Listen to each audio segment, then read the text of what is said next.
Substance dualism is the philosophical view that our universe is composed of two kinds of substance, physical substance and the non-physical substance of souls, minds or consciousness. It contrasts with monist theories and their requirement of only one fundamental reality. Substance dualism is one of a number of different dualist philosophies, but they won't be the focus of this video, so for convenience I'll be referring to substance dualism simply as dualism. Before we even consider the flaws in its reasoning and supporting arguments, we can already see that dualism is unworkable. Substance, in the sense intended here, is a physical concept.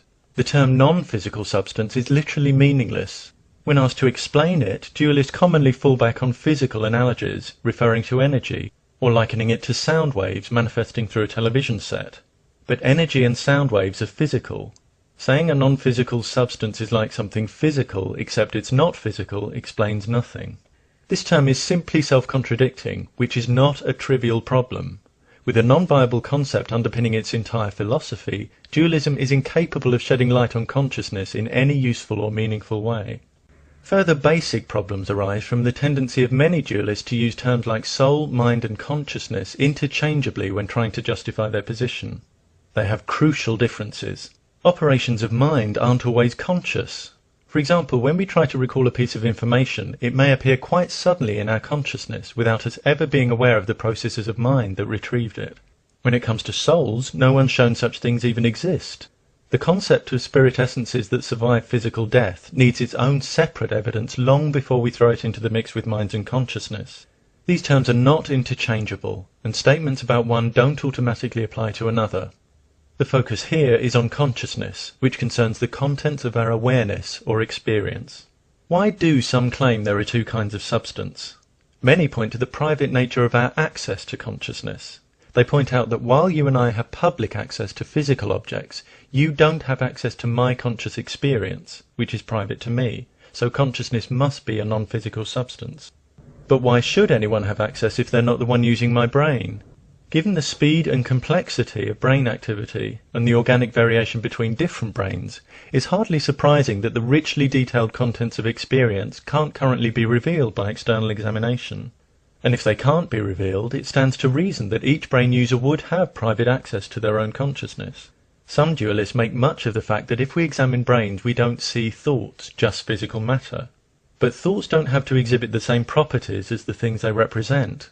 If they did, they wouldn't be representations, they'd be duplications. There's no reason why we should see thoughts. We already know of systems far less complex than the brain, which store and process information in encoded physical formats that don't reveal content. If we film the sea, then open up our camera, we don't expect water to come pouring out, but that doesn't mean the camera has a non-physical entity lurking inside it. Thoughts may not have weight, colour or texture like physical objects, but nor do processes like migration or metamorphosis. If thoughts and consciousness are representational processes, we wouldn't expect to describe them in the same way we describe objects. It doesn't follow that things we don't describe like physical objects must be non-physical objects. If we're not careful with language, major misunderstandings can occur. Simply using labels like physical or mental can lull us into the false view that we must be dealing with some grand division of entities, rather than something more subtle like a shift of perspective. But let's consider the following situation. Someone says they want to move their arm, then their arm moves. From an external viewpoint, physical analysis reveals that brain activity associated with decision-making is causally sufficient to account for the chain of neurological and muscular activity that leads to the movement. An actor, from an internal viewpoint, can report experiencing a decision to move as well as the internal sensations of movement, though how the movement is happening never enters consciousness. The moving arm itself is obviously observable from both viewpoints. This gives us two complementary accounts of the same event.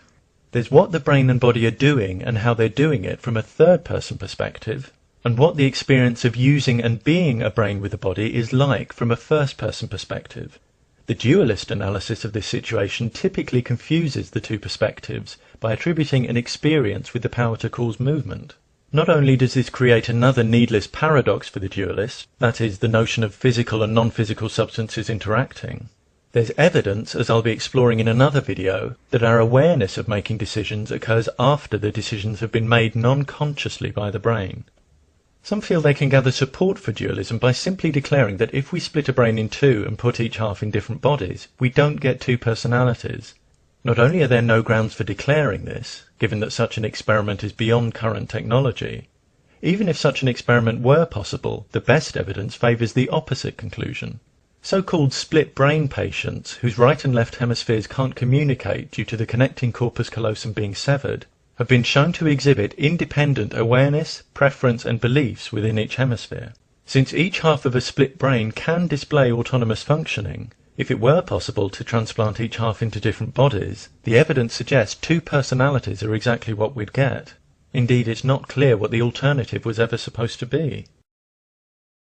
It may be hard to imagine having the potential for two consciousnesses, but the clinical evidence already exists. Split brain research isn't problematic for monists, but it is for dualists who assume the indivisibility of consciousness, an assumption that often leaks out in questions like, but which hemisphere would be the original person? Which incidentally is no more challenging to monism than cutting a bar of chocolate in half and asking which one is the original bar. Something dualists often point out is that most of our body cells are replaced every 7 years, so that in physical terms we're literally not the same people we were 7 years ago.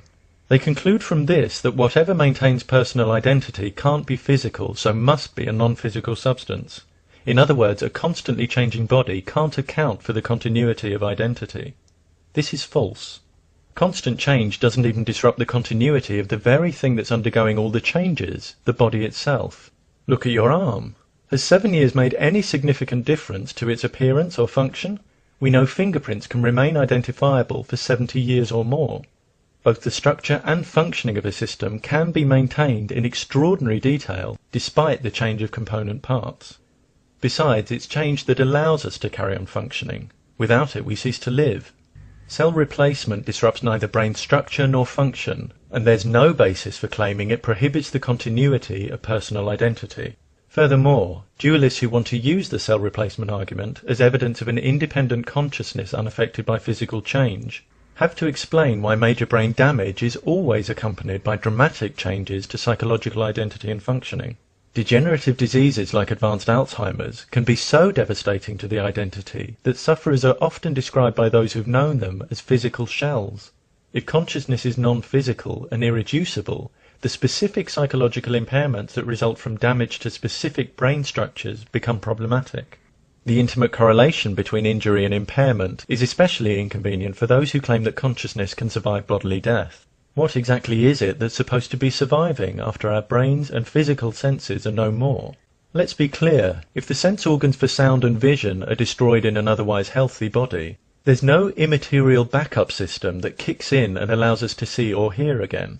If we take the senses away one by one, we quickly find ourselves in a situation where we can't perceive anything about our surroundings or even our own bodies. And if the brain goes too, how exactly are we meant to acquire or process any kind of experience? If we need a brain for consciousness, then consciousness can't survive the brain's destruction.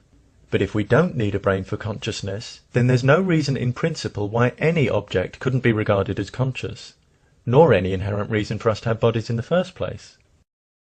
Many find substance dualism appealing, because until its flaws are understood, it appears to offer a line of reasoning that allows life after bodily death.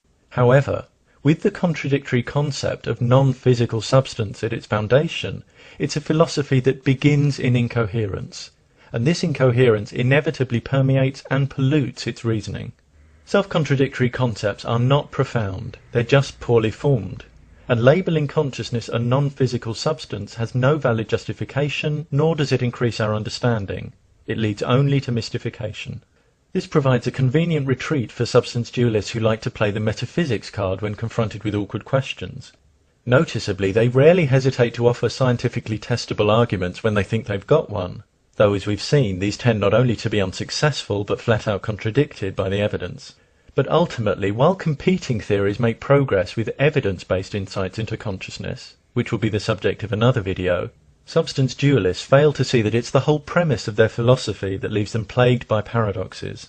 As a philosophy that assigns bogus causes to meaningless concepts, substance dualism is doomed in more ways than one to remain lacking in crucial substance.